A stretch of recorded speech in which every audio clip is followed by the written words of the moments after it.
Fala pessoal, sejam todos muito bem-vindos ao canal Reduto da Arte.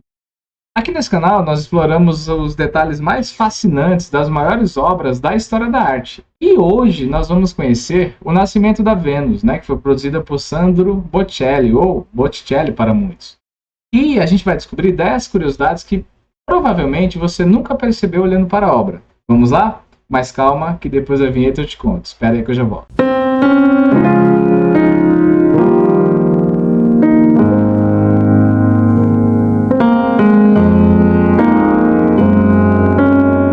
A primeira curiosidade é sobre quem encomendou essa obra.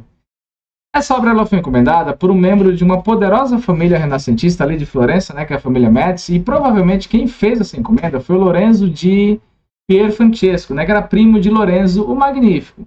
Perceba que na Florença renascentista, arte e poder político andavam de mãos dadas, era quase uma relação simbiótica, onde dois se beneficiavam, Então, financiar obras assim reforçava o prestígio, a influência social, a influência cultural. Então, a arte, nesse momento, acaba sendo um veículo de propagação do meu poder político. Olha que interessante essa relação entre arte e poder, que não vem de hoje, evidentemente. A segunda curiosidade é o período da obra, porque Botticelli começa a pintar essa obra por volta ali de 1484 e ele vai concluir por volta ali de 1486. Nesse período, o Renascimento florescia na cidade de Florença, na Itália. E Botticelli, nesse momento, já era um artista muito renomado, E ele dominava técnicas muito complexas para a época da pintura sobre madeira.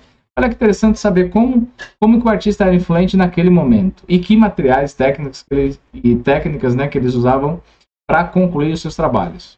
A terceira curiosidade é a inspiração neoplatônica, porque essa pintura ela vai muito além da mitologia. Botticelli foi influenciado profundamente pelo neoplatonismo, que era uma filosofia que via a beleza como um caminho para a elevação espiritual. Então, Vênus representa a perfeição e harmonia que eleva o espírito, não apenas uma beleza física. Então, tem muito de espiritual nessa obra, muito do intangível, do metafísico. A quarta curiosidade, o contraposto de Vênus.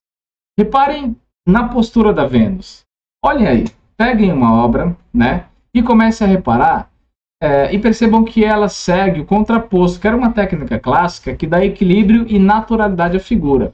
Porque o peso nesse tipo de obra, quando você usa esse artifício, ele repousa sobre uma perna, enquanto a outra fica relaxada, criando uma relação de movimento sutil e leveza.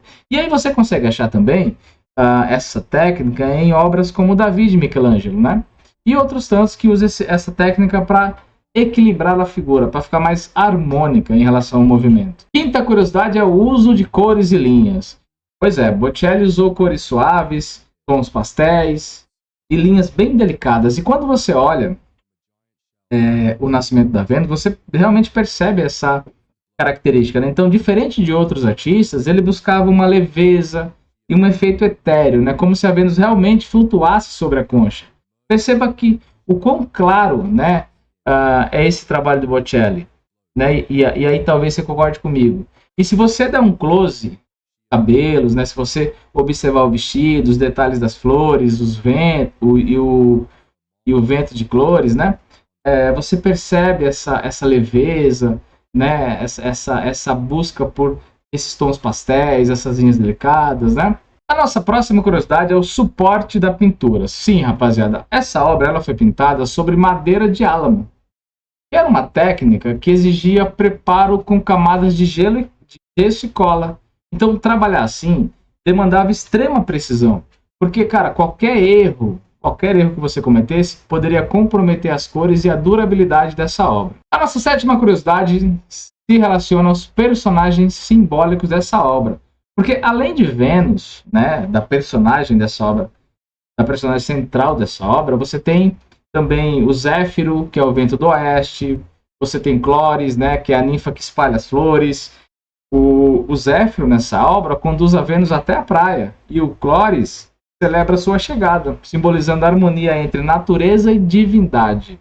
Veja que cada gesto tem significado filosófico e poético dentro dessa obra, é uma poesia, cara. Olha que interessante quando você começa a olhar de forma diferente as obras de arte. E O Nascimento da Vênus com o nascimento de Vênus não é diferente. Comece a olhar um pouco diferente para essas obras a partir desse momento. E a nossa oitava curiosidade se relaciona com as proporções idealizadas, porque embora Vênus pareça realista, né, numa primeira observação parece realista, o corpo dela é idealizado, porque Botticelli buscava harmonia e perfeição clássica, seguindo os ideais clássicos, muito mais do que representar um corpo real. Então ele não busca a representação realista, né? Ele busca uma harmonia e uma perfeição estética, né, ditado pelos ideais clássicos, sem se preocupar em representar algo real. Percebeu? Então, olha essa obra a partir de agora com essa perspectiva, com esse olhar diferenciado. E a nossa nona curiosidade é o fundo simplificado. O fundo, com o mar, o céu planos, cria uma sensação de que Vênus está flutuando fora do tempo, em um espaço mágico, em um espaço atemporal. Né? Essa escolha reforça a atmosfera poética da obra. Perceba, comece a olhar o fundo dessa obra que você perceberá, né, que ela parece estar flutuando ali nessa composição criada pelo Botticelli. Então, poxa, é uma obra que reforça essa atmosfera poética. Olha só que interessante. Agora vamos para a última curiosidade de hoje. E a nossa 10ª e última curiosidade é a influência de esculturas clássicas. Pois é, tanto Botticelli, ele se inspirou em esculturas antigas, especialmente na Vênus de Cnido, né, que está com C, para criar essa pose da Vênus. Então, ele vai combinar a tradição clássica com bastante originalidade. Ele vai misturar mitologia, filosofia e arte. Então, veja que é uma mistura de influências, né?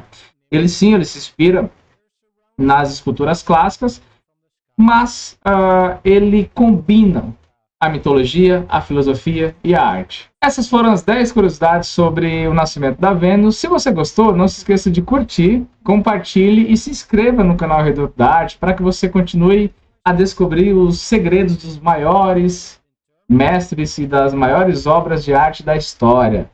Até a próxima, foi um prazer.